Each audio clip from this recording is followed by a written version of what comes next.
Na manhã de hoje, eu pretendo pregar um sermão que estou chamando o sermão de uma palavra só. As composições do Tom Jobim tem algumas canções que são maravilhosas, não é? É impressionante a riqueza. Pela luz dos olhos teus, a garota lá de Ipanema, as águas de março. Mas há uma canção dele que, com muito bom humor, ele fala da pessoa amada, brincando com as notas musicais, mas que ele chama de o samba de uma nota só. Hoje eu resolvi fazer algo semelhante. Eu quero pregar o sermão de uma nota só ou de uma palavra só. E a palavra está aí diante dos irmãos. A pronúncia é aquela mesmo que aparece embaixo. Tetelestai. Tetelestai. O ministério diante do trono talvez tenha contribuído para que as pessoas identificassem o significado dessa expressão, e eu não sei se você sabe qual o significado de tetelestai. Para descobrir o seu significado, vamos fazer o seguinte: vamos ler o texto de João no capítulo 19, versículo de número 30. João capítulo 19, versículo 30, assim está escrito: E quando Jesus tomou o vinagre, disse: está consumado. Disse: tetelestai. Porque na verdade estas duas palavras, está consumado, é a tradução de uma só palavra grega, que é a palavra tetelestai. E o texto prossegue dizendo que ele, reclinando a cabeça, entregou o Espírito. Pela ordem joanina, esta teria sido a última das palavras de Jesus na cruz do Calvário. Mesmo que o Evangelho apresente o verbo dizer, Jesus disse, nos Evangelhos sinóticos a ideia de um brado, de um grito, tetelestai. E dentro da visão lucana, por incrível que pareça, ao invés de ser a sétima expressão, teria sido talvez a sexta expressão da cruz. Mas aqui está o significado. Esta palavra, que hoje é a palavra que vai orientar a nossa reflexão, significa está consumado. Fazer um sermão baseado em uma palavra só é certamente algo difícil. E restou-me apenas dois caminhos. O caminho da etimologia, ou seja, o que significa essa palavra, como ela é utilizada no texto. E aqui me permitam mostrar dois detalhes importantes. Eu sei que são detalhes técnicos, mas os irmãos e irmãs vão perceber o quão importante é reconhecer isso. Dois detalhes técnicos ou dois detalhes importantes sobre esta palavra tetelestai. Primeiro, é o fato de que a sua raiz, a raiz desta palavra, é a palavra teleos. E eu me lembro que já falei dessa palavra aqui aos irmãos. A palavra teleos significa terminar, completar, cumprir, fazer como ordenado, realizar o último ato. Tem a ver com o conceito de tempo, mas com o conceito de tempo em relação a um propósito fixo, a um propósito determinado, a algum objetivo. É o cumprimento de uma tarefa. Isso significa a palavra teleos, diferente da palavra cronos. Cronos é o tempo passado dia após dia, anos após ano. O grande desafio da vida é realizar no cronos o teleos. É realizar no dia a dia aquilo que é o propósito da minha vida, o propósito da minha existência. É estabelecer um fim, um objetivo dentro da minha cronologia.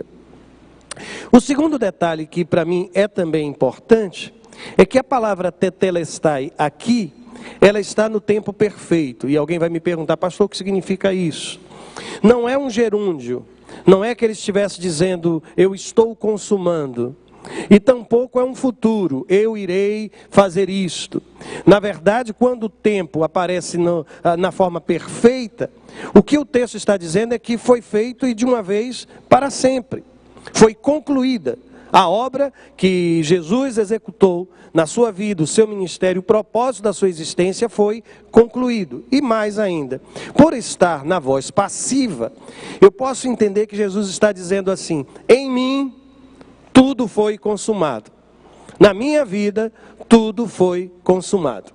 Portanto, isso enriquece por demais o uso desta palavra. Quando Jesus usa ou grita dizendo tetelestai, está consumado, não é um grito de alguém que foi abandonado, não é um grito de desespero. Ele não está dizendo é o fim, ou foi o fim, acabou. O que ele está gritando é que de alguma forma o propósito para o qual ele veio ao mundo, esse propósito foi concluído, a obra foi completa, tudo está consumado. E eu vou dizer-lhes uma coisa: feliz o homem que no final da sua vida pode dizer algo assim: tudo quanto eu recebi das mãos de Deus, como tarefa, como missão e como propósito para a minha caminhada, eu pude cumprir. Ou como diz o apóstolo Paulo, eu combati o bom combate, eu completei a carreira. Isso é o que significa de fato a expressão está consumado.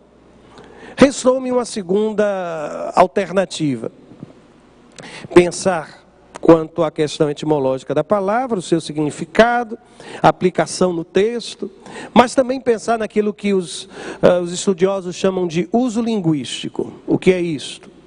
O uso desta palavra tetelestai no primeiro século. Entre aqueles que falavam grego, na grande maioria o grego koiné, que era um grego popular, mesmo entre os judeus. É impressionante porque no ano 70, o Antigo Testamento escrito em hebraico precisou ser traduzido para o grego, porque os judeus já não sabiam, especialmente as novas gerações, já não sabiam mais ler em hebraico, porque o grego tinha se tornado uma espécie de língua universal. E a grande pergunta é: como era usada esta palavra no primeiro século? Como esta palavra era colocada nas frases? Quando as pessoas usavam tetelestai, o que elas queriam dizer com isso? Isso nos leva a pensar em algumas aplicações. Primeiro, por incrível que pareça, irmãos, um servo, um escravo, ele usava essa expressão para comunicar ao seu senhor que havia terminado uma tarefa. Recebi uma tarefa daquele que é o meu senhor. Ele me mandou cortar as árvores. Terminado o serviço, aquele servo voltava-se para o Senhor para apresentar o seu relatório. E o que é que ele dizia? Tetelestai, concluído, acabei, a missão que recebi das tuas mãos, esta eu concluí. A grande pergunta é: será que Jesus estava usando essa expressão com essa finalidade? É possível. E eu vou mostrar-lhes por quê. No capítulo 17 do Evangelho de João, no versículo de número 4, Jesus vai usar a mesma expressão, quando ele diz assim: eu glorifiquei-te na terra, tendo consumado a obra que me deste a fazer. Jesus aqui parece mesmo aquele servo que, dirigindo-se ao seu senhor, dá um relatório de serviço concluído. Neste caso é o Deus Filho, falando ao Deus Pai, dizendo: eu glorifiquei-te na terra, tendo consumado a obra que me deste a fazer. E aqui algo interessante, irmãos, e que já foi também alvo da leitura dos textos bíblicos do culto de hoje. É que quando o escritor de Hebreus vai falar acerca de Jesus, e há um dado interessante no capítulo 5, versos de 7 a 9, ele vai dizer assim: o qual nos dias da sua carne, oferecendo com grande clamor e lágrimas, orações e súplicas. Quando foi que Jesus fez isso, irmãos? Quando foi que Jesus, com clamor, lágrima, oração e súplica, aí diz o texto sagrado, ao que o podia livrar da morte, quando foi que Jesus fez isso? No Getsêmani. Aí vejam o que diz o escritor de Hebreus. Ele diz: ele foi ouvido quanto ao que temia. Normalmente a gente tem a sensação de que a oração do Getsêmani não foi ouvida da parte do Pai, porque ele pedia para que fosse passado dele aquele cálice. Só que o texto sagrado está nos dizendo o quê? Que a oração do Getsêmani foi ouvida sim. E por que foi ouvida? Porque antes de apresentar aquela que era a sua vontade, ele diz: contudo, seja feita a tua vontade. E o texto prossegue dizendo: ainda que era filho, aprendeu a obediência por aquilo que padeceu. E o texto completa dizendo: e sendo ele consumado, vejam só, novamente na voz passiva, veio a ser a causa da eterna salvação para todos os que lhe obedecem. Por isso, quando alguém me pergunta qual o significado da Páscoa, o que me vem ao coração, pode avançar por gentileza? Isto. Quando alguém me pergunta quanto ao significado da Páscoa, a primeira resposta que me vem à alma é sim, a palavra tetelestai. Por quê? Porque ela significa concluído. Tetelestai significa concluído. Páscoa é a certeza de que Jesus cumpriu o propósito para o qual veio ao mundo. Celebramos a Páscoa e olhamos para a cruz e percebemos na cruz ali a revelação máxima e sublime de Deus, o Deus encarnado. Portanto, irmãos, a Páscoa ela fecha um ciclo. Ela estabelece o período da graça sobre a minha vida e sobre a sua vida. Toda a lei ela é cumprida a partir da figura de Jesus. Páscoa é a certeza de que tudo quanto foi planejado pelo Senhor na eternidade foi concluído na pessoa de Jesus. Mas a gente continua a pensar sobre o uso linguístico, o que alguém queria dizer quando usava essa expressão no primeiro século. E a segunda alternativa, também possível, era o uso feito por um sacerdote. Um sacerdote também usava essa expressão ao terminar o exame de um animal e constatar que aquele animal estava apto para ser sacrificado. Era um animal puro. Lembram-se disso?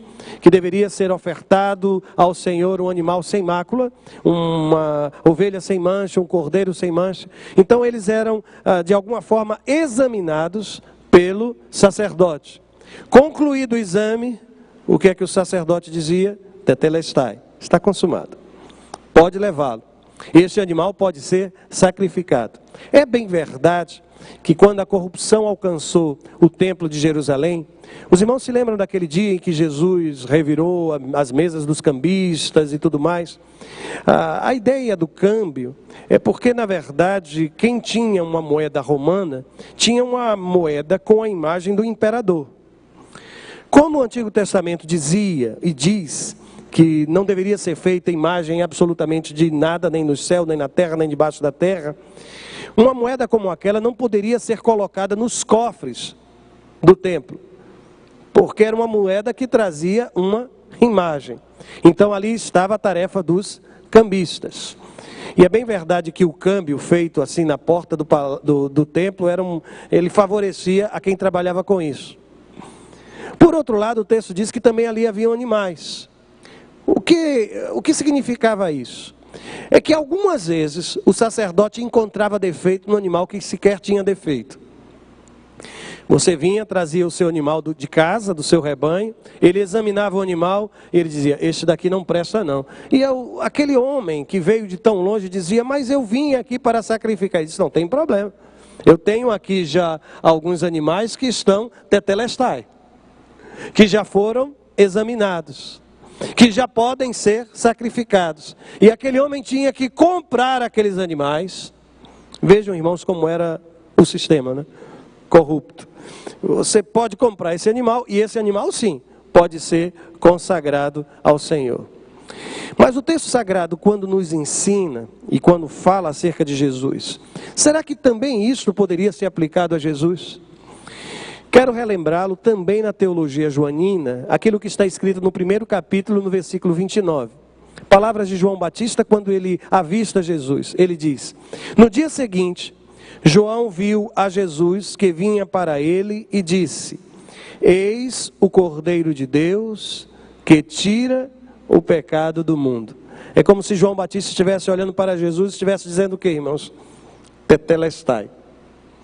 Este é o Cordeiro que tira o pecado do mundo. E isso é tão interessante porque, novamente, irmãos, usando o texto de Hebreus, e Hebreus ele é importante porque, como ele é escrito a judeus que se converteram ao cristianismo e que estavam debaixo da perseguição, muitas das questões da lei e a relação da lei com Jesus, muito dessa relação é explicada no texto dos Hebreus. E lá no capítulo de número 10, versos 11 e 12, diz o seguinte: e assim, explicando os sacrifícios do Antigo Testamento, todo sacerdote aparece cada dia, ministrando e oferecendo muitas vezes os mesmos sacrifícios que nunca podem tirar os pecados. E aí olha para a cruz, e ao olhar para a cruz, veja o que o escritor sagrado diz: mas este, Jesus, havendo oferecido para sempre um único sacrifício pelos pecados, está sentado à destra de Deus. Quando lhe perguntam por que não sacrificamos o cordeiro, por que não manchamos as portas de nossas casas com sangue, para que o anjo exterminador não passe por ali, por que ainda não praticamos tudo aquilo que é a lei cerimonial do Antigo Testamento, só existe uma resposta, irmãos. E qual é essa resposta? Tetelestai. Porque aquele cordeiro sacrificado, de uma vez por todas, aboliu tudo quanto era ensinado pela lei cerimonial. A lei moral de Deus, esta permanece. O Deus que nos ensina a não matar, no Antigo Testamento, é o mesmo Deus que nos ensina sequer a alimentar o espírito ou sentimento de vingança ou de ira em relação a alguém. Nos ensina inclusive a amar os nossos inimigos. Aí o texto diz que este sim está sentado à destra de Deus. Então, quando alguém me pergunta sobre o significado da Páscoa, a minha resposta é uma palavra só: tetelestai. Por quê? Porque tetelestai é sinônimo de suficiente. Eu não preciso de mais nada além de Jesus. Não existe, irmãos, essa história de Jesus e... é Jesus e só. Por isso, quando nós declaramos que Jesus é o nosso único e suficiente Salvador, nós estamos dizendo que não precisamos de mais nada. A Páscoa, quando celebramos, é essa certeza de que tudo já foi feito na cruz do Calvário. Eu me lembro de um pregador que, quando alguém se aproximou dele, angustiado por conta do medo da morte, ele havia recebido um diagnóstico difícil, um prognóstico pior ainda, e disse: olha, o que é que eu posso fazer para me salvar? E o pregador olhou para ele: olha, infelizmente você não pode fazer mais nada. Ele disse: como? Eu ainda estou vivo, como eu não posso fazer mais nada? Não, não pode fazer mais nada, porque tudo que precisava ser feito, alguém já fez por você. E aí começou a pregar o evangelho àquele homem, e ele veio ao conhecimento do Cristo. A certeza que temos, irmãos, é que a Páscoa é a celebração de que Jesus é o Cordeiro de Deus que tira o pecado do mundo. O interessante é que quando oferecem a Jesus o vinagre, não é o vinho com mirra, que há pouco até eu falei sobre isto. Não foi aquele momento em que a bebida era para anestesiar a dor. Mas o vinagre era usado especialmente pelos soldados. Era o vinho que já havia inclusive passado, o vinho estragado. E os soldados que ficavam ali bebiam daquilo. Eu não sei se você se recorda, mas colocaram uma vara de sopro. E com essa vara levaram um pouco de vinagre à boca de Jesus.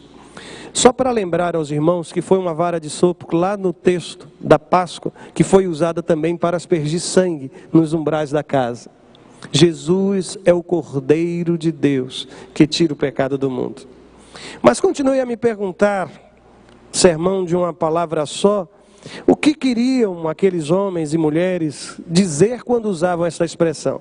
Foi então que eu recordei que também um devedor, ao quitar a última parcela de sua dívida, ele ouvia esta expressão do credor, confirmando que tudo estava pago. Eu não sei se alguém aqui já teve essa satisfação de concluir um crediário ou um empréstimo, ou a casa que foi financiada em 15, 20, 30 anos, a última parcela. Aí você chega lá e ele olha para você e diz o quê? Tetelestai. Não deve... Ah, pastor, eu estou querendo ouvir tanto essa voz. Alguém me dizendo isso, tetelestai. É isso, a dívida está quitada. Chegam a dizer, por exemplo, que quando alguns prisioneiros eram colocados nas celas, na porta da cela, era colocada uma declaração do crime que ele havia cometido e da pena que ele deveria ser submetido. Quando a pena era concluída, aquele pedaço de papel, aquele testemunho, aquele documento, era escrita por cima, com letras garrafais. O que, irmãos? Tetelestai. E aquele que era prisioneiro saía dali com aquela declaração. Se alguém dissesse, não, você foi condenado, ele dizia o quê? Olha, meu amigo, já foi pago, foi quitado. Por isso, quando Satanás quer ameaçar a sua memória, lembrando daquilo que um dia você já cometeu, você olha para ele e diz o quê? As coisas velhas já passaram, eis que tudo se fez novo. Aliás, eu me lembro de um autor que dizia, quando o diabo quiser trazer à sua memória os erros que você cometeu no passado, apresente a ele o futuro que espera ele lá na eternidade, que ele vai ficar quieto em relação a você. Por isso que o texto de Romanos diz que nenhuma condenação há para aqueles que estão em Cristo Jesus. E por quê, irmãos? Porque já foi pago, porque a dívida foi quitada. No texto joanino do capítulo 3, versículo 17, o Evangelho de João diz assim, porque Deus enviou o seu Filho ao mundo, não para que condenasse o mundo, mas para que o mundo fosse salvo por ele. A vinda de Jesus não veio para a condenação da humanidade, ele veio para a quitação de uma dívida. E onde é que isso se torna ainda mais claro? Deixe-me lhe mostrar. Lá no texto de Colossenses capítulo 2, versos de 13 a 15. Veja o que é que o apóstolo Paulo diz. Deus os vivificou juntamente com Cristo. Ele nos perdoou todas as transgressões e cancelou a escrita de dívida, que consistia em ordenanças e que nos era contrário. Ele a removeu pregando na cruz. Por isso, irmão, sabe o que é que estava escrito lá na cruz do Calvário? Em relação às minhas dívidas e às suas dívidas? Só uma palavra. Tetelestai. Está consumado, a minha dívida foi quitada, eu não devo mais absolutamente nada, não porque eu tenha pago ou porque vá pagar, nesta ou noutra vida, ou pelas obras que venha a realizar, as boas obras que porventura venha a realizar, foi paga por Jesus de Nazaré na cruz do Calvário. Mas eu continuei a pensar, irmãos, sobre tudo isso, porque normalmente nos perguntam qual o significado da Páscoa. Se querem saber o significado da Páscoa, Páscoa é sinônimo de perdão. Quitação. A morte do Senhor é a certeza do perdão para os meus pecados. Mas será, pastor, que ainda existe alguma outra forma de compreender essa expressão, está consumado? Vou lhe dizer que sim. Existe uma quarta possibilidade. Um soldado, ou melhor, os soldados, eles costumavam gritar esta palavra para anunciar e celebrar suas vitórias no campo de batalha.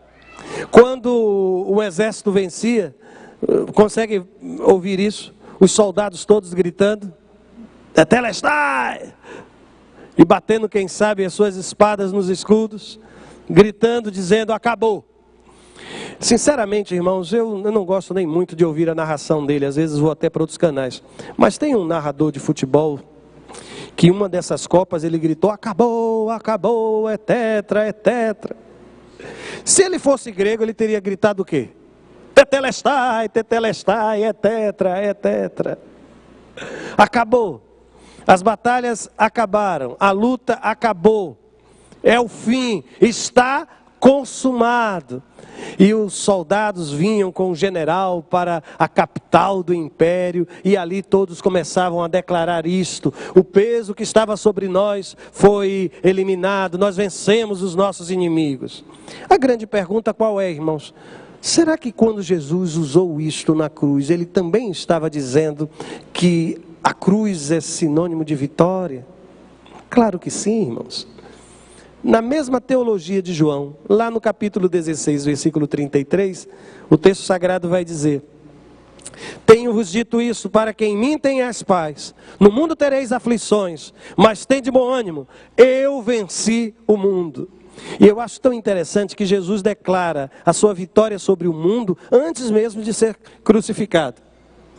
Antes mesmo de ser crucificado. Eu venci o mundo. Para tornar ainda mais claro isso, irmãos, vejam que o mesmo apóstolo, a mesma teologia joanina, nos oferece na primeira carta de João, capítulo 5, versos 4 e 5. Ali está escrito assim: porque todo o que é nascido de Deus vence o mundo. Eu vou repetir: para que você não tenha dúvidas mais disso, viu? Todo o que é nascido de Deus vence o mundo. E esta é a vitória que vence o mundo, a nossa fé. Quem é que vence o mundo, senão aquele que crê que Jesus é o Filho de Deus? Por isso, irmãos, quando alguém me pergunta qual o significado da Páscoa, o que é que eu vou responder, irmãos? Que a Páscoa para nós é sinônimo de vitória. De vitória. Vitória sobre a morte, vitória sobre o pecado, vitória sobre a condenação. Vitória, irmãos. Porque a cruz, que era sinônimo de morte, a cruz que era símbolo do fim, da dor, é impressionante, irmãos, porque nós a usamos como símbolo de vitória. É por isso que nós não usamos a figura do Cristo, a imagem do Cristo, ainda preso a uma cruz. Quando usamos, ou quando fazemos referência à cruz, a cruz está sem ninguém. Por quê, irmãos? Porque Cristo está vivo. Ele venceu a morte. E a vitória de Cristo sobre a morte é a minha vitória, é a sua vitória. O castigo que nos traz a paz estava sobre os seus ombros. Aquele que um dia, o sofredor, ele tornou-se para nós símbolo de vitória, irmãos, símbolo de vitória. Mas essa história de fazer um sermão com uma palavra só, me lembrou ainda uma outra possibilidade, irmãos, a quinta possibilidade. Talvez Jesus estivesse usando isso como acontecia no passado. Alguém, ou quando aquele que havia feito uma promessa, usava esta mesma expressão quando cumpria o prometido. Eu vou na sua casa, depois que eu saio eu olho para você e disse, olha, tetelestai, viu? Já vim, já cumpri. Eu vou ajudá-lo no trabalho. Fui até ali, quando eu saio eu disse, olha, lembra aquilo que eu lhe prometi? Cumprido. Promessa cumprida. Tetelestai era usado para falar de uma promessa, uma vez cumprida. Aí qual é a pergunta que eu me fiz? Ou qual foi a pergunta que eu fiz a mim mesmo? Será que isto poderia ter sido o desejo do Senhor naquele momento em que gritou tetelestai? Deixe eu mostrar-lhes uma coisa. Naquele capítulo 19 do Evangelho de João, versos 28 e 29, um pouco antes da expressão dita no versículo 30, veja o que é que o Evangelho vai dizendo. Ele narra o seguinte: depois, sabendo Jesus que já todas as coisas estavam terminadas, para que a Escritura se cumprisse, disse, tenho sede. E aqui ele está citando um texto do livro dos Salmos, um salmo messiânico, salmo, se eu não me engano, 34, em que ele aponta exatamente para essa declaração do Messias. Tenho sede. Aí o texto diz, estava pois ali um vaso cheio de vinagre, encheram de vinagre numa esponja, e pondo-a no ensopo, lhe achegaram à boca. Os irmãos observaram, parece-me que Jesus por um instante olhou e disse, olha, tudo já está terminado, mas falta ainda uma profecia para ser cumprida. Ainda falta a profecia do vinagre. Aí vem aqueles homens, os soldados, sem saber que isso um dia havia sido profetizado, põe o vinagre na boca do Senhor, ele diz, pronto, agora está completo.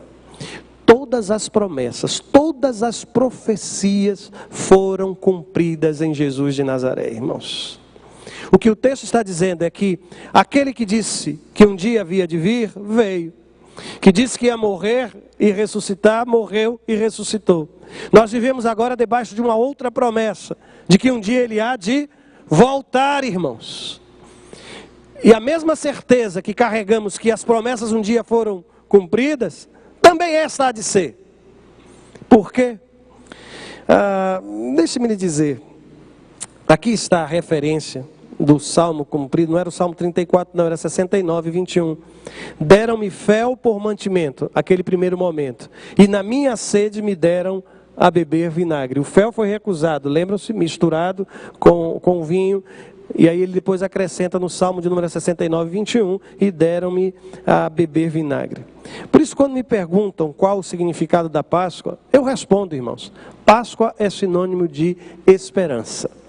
Por quê? Porque tetelestai é a certeza de que as promessas de Deus foram cumpridas. Ele é fiel, irmãos, para cumprir cada uma de suas promessas.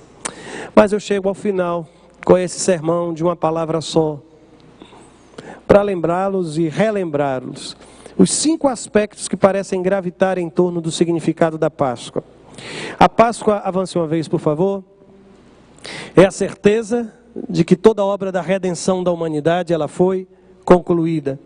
A Páscoa é sinônimo de que o sacrifício de Cristo ele é suficiente. A Páscoa é a certeza do perdão de Deus sendo dispensado sobre cada um de nós. A Páscoa é a certeza da vitória que temos no nome de Jesus Cristo. A Páscoa é sinônimo de esperança. E é pensando em tudo isso que eu queria lhe dizer 2 palavras ao final. Afinal de contas, me permitam acrescentar só mais uma palavra naquelas histórias de um sermão de uma palavra só. Eu queria lhe dizer Feliz Páscoa. Porque esta é a verdadeira Páscoa. Esta é a verdadeira celebração. A certeza, irmãos, de que tudo está consumado, foi consumado na pessoa de Jesus de Nazaré. Há uma canção que vamos entoar agora que fala que Ele é digno. Sim, Ele é digno e Ele é Senhor de nossas vidas. Eu quero convidar você a ficar de pé, para de pé entoarmos este louvor ao nosso Deus.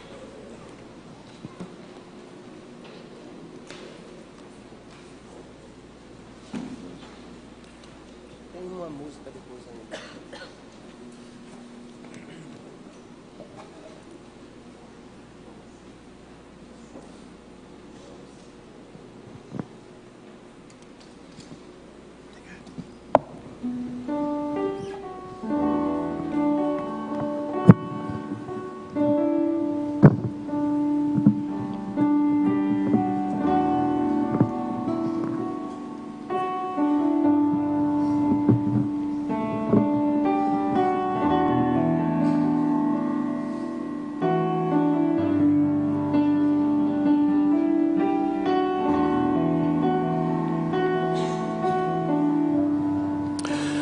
Graças eu te dou, Pai,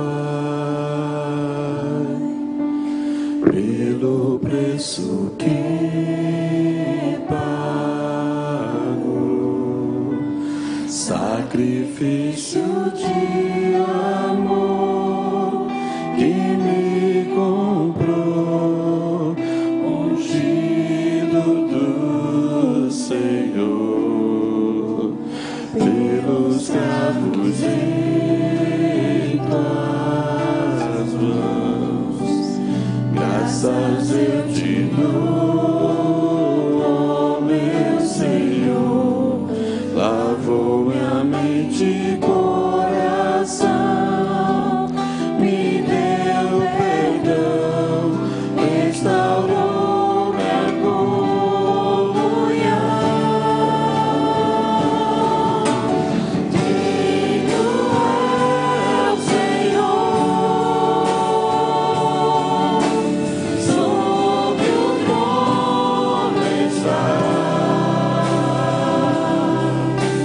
Soberano.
mas ressuscitou.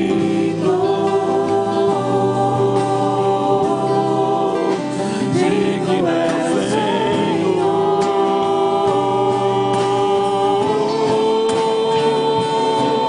Elevo-me, Senhor, sobre o trono está.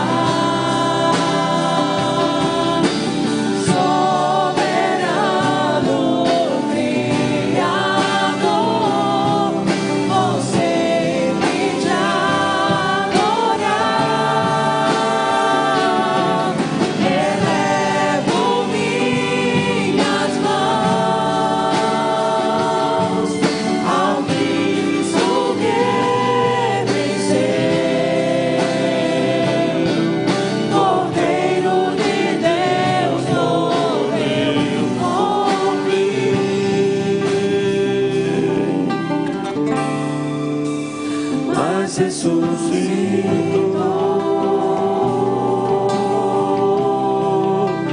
digno é o Senhor, mas ressuscitou,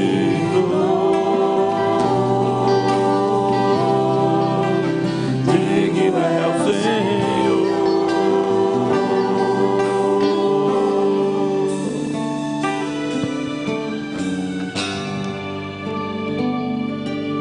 Bendito Senhor, nós glorificamos o Teu nome, porque em Cristo nós recebemos vitória.